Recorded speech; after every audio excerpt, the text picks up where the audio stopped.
All right, just like humans, our four-legged friends can sometimes get on the wrong side of the calorie count. Now, here's poor little Rocky. Look at little Rocky. His diet was way off, as you can tell, and it took a toll on his body. But there's hope. Here's Rocky now. His pet parents just needed a little help when it came to reading dog food labels so they could better understand what they were feeding him.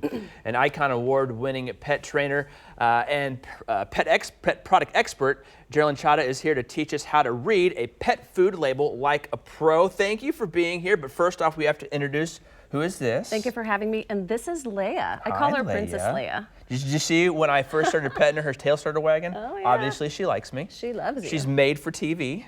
So let's get into dog food. Now, I come from the old school where I'm just like, well, let's grab a bag of kibble, throw it on the cart, check out, and you go home and that's what your dog eats, right? But there's way more to it about reading labels. There is. And one thing I didn't think about that our producer told me just before I came over today is that the dogs never raid your cornfield. The dogs raid your chicken coop. Correct. Going after the chicken, right? Correct. So being a vegan dog is not always the best answer unless the dog requires a special diet. And there are situations for that, just like there are people. But for the most part, dogs are carnivores and should have their main protein source be from a meat source. Like, so yeah, that was my next question then. So for that protein that they're looking for, you know, when they're going out in the wild and hunting, you know, what should we be looking for as a good source of proteins for our dogs? Well, depending on your dog's allergies or maybe their sensitivities, their activity levels, you're going to want to look for clean sources of protein like duck, chicken, rabbit, fish, beef, depending. I try to feed my dogs and dogs I work with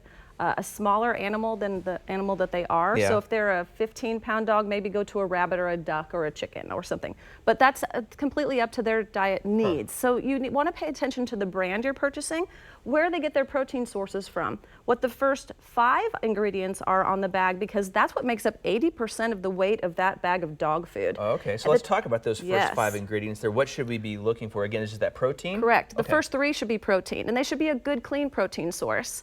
Now, that doesn't mean that a meal or something else like that is bad, but we definitely want to pay attention to those first 3 ingredients and make sure that they're good ingredients for our pets. Yeah. Now, does it make a difference whether we're looking at you know, a wet dog food versus a dry dog food? Well, it does in a few different instances. I'm a big fan of wet food because I believe that your dog needs to be hydrated anyway. So if you live in a hotter climate or a drier climate, then it's better to supplement your dog's food with some water or give them a wet food. Okay. Puppies that are starting to teeth or elderly dogs that are losing their teeth, that's a great time to have a soft food around. Otherwise, they'll have a hard time chewing.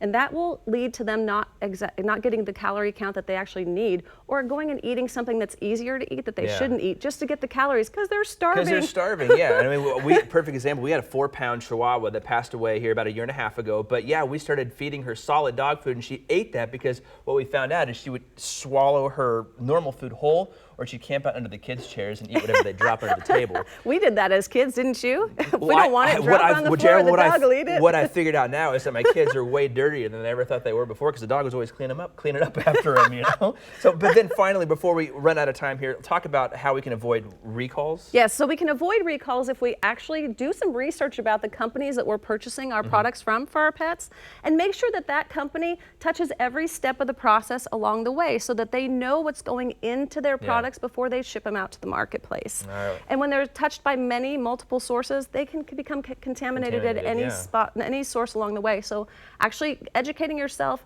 and also I'll be a part of the pet food forum next year here in Kansas City. I was there this year, but I have a lot to report from next year. So pay attention over the next year of all the changes in dog food, and I'll be able to bring back some really great information for you next year after the Pet Food Forum here in Kansas City. We'll be looking for those tips, and of course, great tips on the dog food as well. And Leah, you did a great job today. Can I get a high five? Yes, she's awesome. She's a Pomsky, by the way. She's a Pomsky. Yeah. Some more kisses? She's a 2-year-old Pomsky. All right, there we go. Yeah, she's all right, lovely. Thank you, Geralynn and Thank you, Bill. Leah. We appreciate it.